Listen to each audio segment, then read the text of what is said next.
जैसा कि आपको पता होगा, इंडियन एयरलाइंस का एक प्लेन IC-814 काठमांडू से दिल्ली आते समय कुछ उग्रवादी तत्वों द्वारा हाईजैक कर लिया गया था और ये प्लेन अमृतसर लाहौर होते हुए कंधार ले जाया गया था।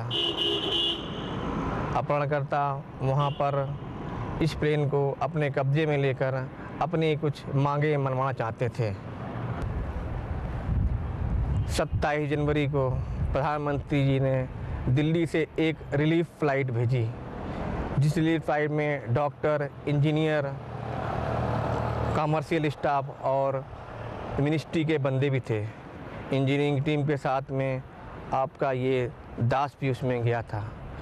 ये तो पहले से ही मालूम था कि उसके अंदर कोई भी खराबी कभी भी आ सकती है और इस खराबी के लिए कई लोग तो दिल्ली से जाने के लिए ही तैयार नहीं थे और जो लोग गए उन्हें बंदूक की नोक पर काम करना था।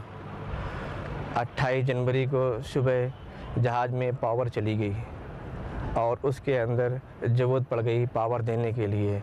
उसका APU शट डाउन हो गया, यानी कि ऑक्सिलरी पावर भी बैठ गई। अब सवाल था जहाज़ के अंदर में जाकर काम करने का। बात आई जाने के लिए, कोई भी बंदा बंदूक की नोक पर काम करने के लिए तैयार नहीं था। मुझसे मेरे इंजीनियर साहब ने कहा कि आप जाकर शर्मा जी काम करोगे। मैंने कहा लगता है मेरे गुरुदेव ने इसी काम के लिए ही मुझे दिल्ली से यहाँ तक भेजा है। जैसे ही मैं उस जहाज़ के अंदर पहुँचा, अपहरणकर्ताओं ने मेरी पहले तलाशी लेना शुरू कर दी। मेरा नाम पूछा, मेरा आई कार्ड चेक किया, उसके बाद मेरा उनके हाथ में एक पेन और एक चाबी का गुच्छा लग गया। इत्तेफाक की बात थी, गुच्छे पर और पेन पर दोनों पर ही गुरुदेव का फ़ोटो था। उन्होंने कहा क्या नाम है? मैंने कहा बापू संत श्री आसाराम जी। बोले क्या करते हैं? मैंने कहा संत जी को क्या करते हैं, अच्छी बातें, अच्छी सेवा, अच्छे वचन को देते हैं। तो ठीक है, उन्होंने इतना कह के अंदर जाने बोला। अब मुझे ये नहीं मालूम है कि उनके मन के अंदर भावना के क्या हुई, लेकिन मुझे ये लगा कि वो अपने गुरुदेव की तस्वीर से इतना प्रभावित हो गए कि अब मुझे कुछ करेंगे नहीं। मैंने उस जहाज़ के अंदर 1 घंटे लगातार काम किया।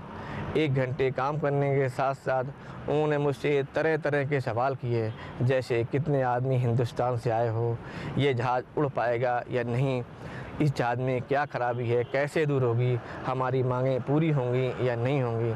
मैंने उनको